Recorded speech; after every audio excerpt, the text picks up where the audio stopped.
नमस्कार मित्रांनो. आज मी तुम्हाला एक गोष्ट सांगणार आहे. ही गोष्ट आहे तुम्हाला श्रीमंतीकडे घेऊन जाणाऱ्या रस्त्याची.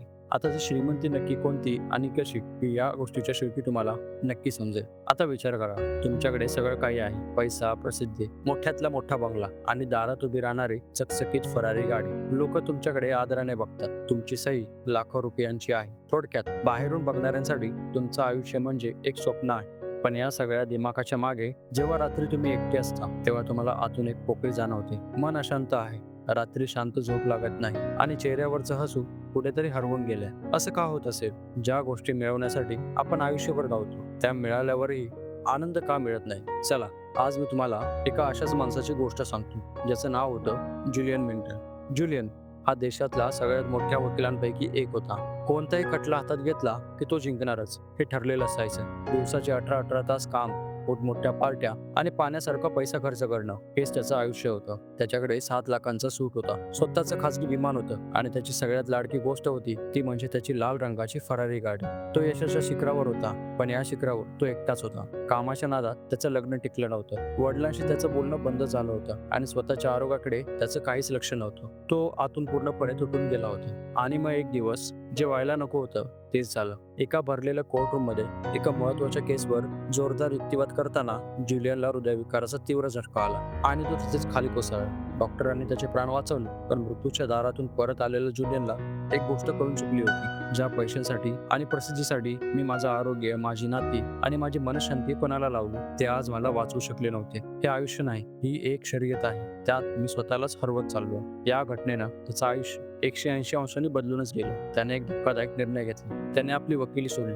आपला महाल विकला, आपलं विमान विकलं आणि हो, आपला जीव की प्राण असलेली फरारी गाडी सुद्धा विकून टाकली. सगळं काही सोडून तो निघाला एका प्रवासावर, मनशांतीच्या आणि खऱ्या आनंदाच्या शोधात. दूरवर हिमालयाच्या कुशी. अनेक महिने तो हिमालयात भटकत राहिला आणि अखेर त्याला ते ठिकाण सापडलं जिथे त्याला सिवानाचे योगी भेटले. हे योगी म्हणजे ज्ञानाचा आणि शांतीचा अथांग सागर होते. त्यांनी जुलियनचं आयुष्यच बदलून टाकलं. त्यांनी त्याला आनंदी आणि परिपूर्ण आयुष्य जगण्याची 7 रहस्य सांगितली. ही 7 रहस्य आज आपल्या आयुष्यात क्रांती घडवू शकतात. पहिलं रहस्य, मन नावाच्या बागेची मशागत करा.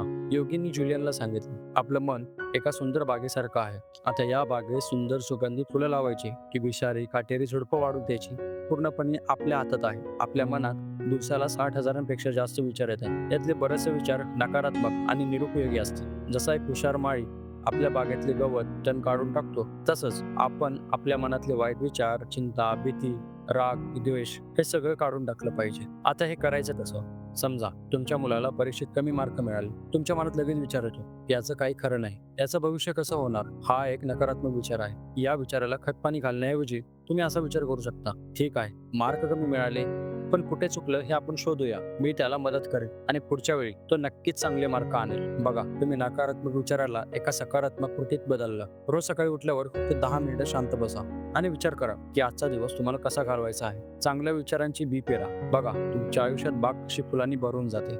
दुसरं रहस्य, तुमच्या आयुष्याचा उद्देश शोधा. ज्या जहाजाला कुठे जायचं आहे ते माहितीच नाही, ते समुद्रात कुठेतरी भरकटत राहतं. तसंच ज्या माणसाच्या आयुष्याला काही उद्देश नाही त्याचं आयुष्य दिशाहीन होऊन जातं. योगींनी सांगितलं की प्रत्येकाने आपल्या आयुष्याचा उद्देश म्हणजेच आपलं ध्येय शोधलं पाहिजे. आता ध्येय म्हणजे काहीतरी जग बदलणारच असलं पाहिजे असं नाही. हे काहीसाठी आपल्या मुलांना चांगले संस्कार देऊन एक उत्तम नागरिक बनवणं हे तिच्या आयुष्याचं ध्येय असू शकतं. का शिक्षिकेसाठी आपल्या विद्यार्थ्यांमध्ये ज्ञानाची आवड निर्माण करणं हे ध्येय असू शकतं. अगदी साध्या साध्या गोष्टी, मला एक चांगला माणूस बनायचा आहे, मला माझ्या आईवडिलांना आनंदी ठेवायचा आहे, मला निसर्गाची सेवा करायची आहे. तुमचं ध्येय काहीही असू शकतं, पण ते तुमच्याकडे असायला हवं. ते एका कागदावर लिहा आणि रोज सकाळी वाचा. हे ध्येय तुम्हाला रोज सकाळी उठण्यासाठी एक नवीन ऊर्जा देईल. तिसरं रहस्य, कायझेनचा मार्ग स्वीकारा. कायझेन हा एक जपानी शब्द आहे ज्याचा अर्थ आहे रोज थोडी थोडी सुधारणा करणे. कोणतीही मोठी गोष्ट एका दिवसात घडत नाही. आपल्याला वाटतं की आपण उद्यापासून सगळं बदलून टाकू, उद्यापासून मी रोज 2 तास व्यायाम करणार, उद्यापासून मी अजिबात गोड खाणार नाही. पण हे 2 दिवसांपेक्षा जास्त टिकत नाही. त्याऐवजी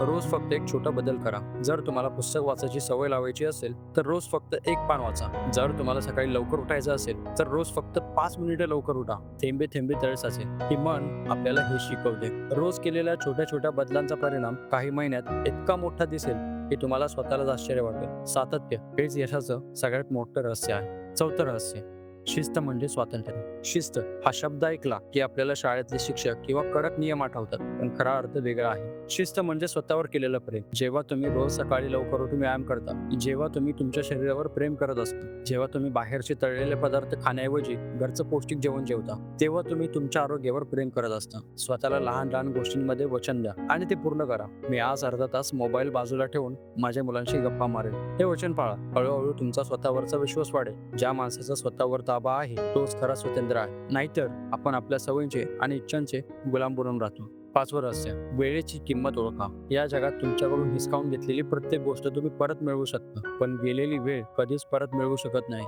आपल्या सगळ्यांकडे दिवसाचे समान 24 तास असतात. अंबानीकडे तेवढेच आहे आणि आपल्याकडे. फरक फक्त इतकाच आहे की यशस्वी लोक या वेळेचा योग्य वापर करतात. आपण आपला वेळ कुठे घालवतो त्याचा कधीतरी विचार करा. तासनतास मोबाईलवर दुसऱ्यांच्या आयुष्यात काय चाललंय हे बघण्यात, निरर्थक गप्पा मारण्यात आपला किती वेळ जातो. त्याऐवजी तोच वेळ आपण काहीतरी नवीन शिकण्यात, आपल्या कुटुंबासोबत घालवण्यात किंवा आपल्या आरोग्यासाठी वापरू शकतो. जे काम महत्वाचं आहे ते आधी करा आणि जे काम तुमच्या ध्येयासाठी महत्वाचं नाही त्या कामाला नाही म्हणायला शिका. वेळ हेच खरं धन आहे, त्याला जपून वापरा. 6वं रहस्य, निस्वार्थपणे दुसऱ्यांची सेवा करा. आपण जन्माला येतो तेव्हा आपली मुठी बंद असतात, आपण मरताना आपले हात उघडे असतात. याचा अर्थ हाच की आपण या जगात काही घेऊन आलो नव्हतो आणि काही घेऊन जाणार नाही. जे काही आहे ते इथेच द्यायचं आहे. आयुष्याचा खरा आनंद म्हणजे दुसऱ्यांच्या चेहऱ्यावर हसू आणण्यात नाही. सेवा म्हणजे फक्त पैसे देणे नाही, रस्त्यावरच्या एखाद्या तहानलेल्या माणसाला पाण्याची बाटली देणे ही सुद्धा सेवाच आहे. तुमच्या मित्राला कठीण काळात त्याच्या पाठीवर हात ठेवून मी तुझ्या सोबत आहे हे म्हणणे हे सुद्धा सेवाच आहे. रोज निदान एका माणसाची तरी निस्वार्थपणे मदत करा. बघा तुम्हाला अजून किती छान वाटेल, कारण जेव्हा तुम्ही देता तेव्हा तुम्हाला त्याच्या कित्येक पटीने परत मिळत असतं. आणि 7वं शेवटचं रहस्य, वर्तमानात जगा. आपलं मन एकतर भूतकाळात घडलेल्या गोष्टींवर रडत बसतं किंवा भविष्यात काय होईल या चिंतेत जगतं. आणि या धावपळीत जो आजचा क्षण आपल्या हातात आहे तो निसटून जातो. खरा आनंद ना भूतकाळात आहे ना भविष्यात, तो आत्ता या क्षणात आहे. जेव्हा तुम्ही चहा पिता तेव्हा फक्त चहा प्या, त्याचा रंग, त्याचा सुगंध, त्याची चव अनुभवा. आणि जेव्हा तुम्ही तुमच्या मुलासोबत खेळता तेव्हा फक्त त्याच्यासोबत खेळा. मोबाईल बाजूला ठेवा, निसर्गाचा आनंद घ्या, पावसात भिजा, फुलांचा सुगंध घ्या. कारण आयुष्य म्हणजे दुसरं काही नसून अशा छोट्या छोट्या क्षणांची एक सुंदर माळ आहे. मी 7 वर्ष शिकल्यानंतर जुलियन जेव्हा हिमालयातून परत आला तेव्हा तो पूर्णपणे बदलला होता. त्याच्या चेहऱ्यावर पैशांचा माज नव्हता, तर एक लहान मुलासारखी निरागसता आणि शांतता होती. त्याची फरारी गाडी गेली होती पण त्याला आयुष्याचा खरा अर्थ सापडला होता. ही गोष्ट फक्त जुलियनची नाही, आपण सगळेच आपल्या आयुष्याच्या फरारीच्या मागे धावत आहोत, पण खरं सुख, खरा आनंद आपल्या आतच दडलेला आहे. चला आजपासून या रहस्यांचा आपल्या आयुष्यात वापर करूया आणि आपल्या आतल्या खऱ्या श्रीमंतीचा शोध घेऊया. तर मित्रांनो, ही गोष्ट तुम्हाला कशी वाटली? आवडली असेल तर लाईक करा. तुमचं ध्येय कमेंटमध्ये लिहायला विसरू नका. तुमच्या मित्रमंडळांसोबत शेअर करायला विसरू नका. सबस्क्राईब करा आणि हो, तुर्तास धन्यवाद.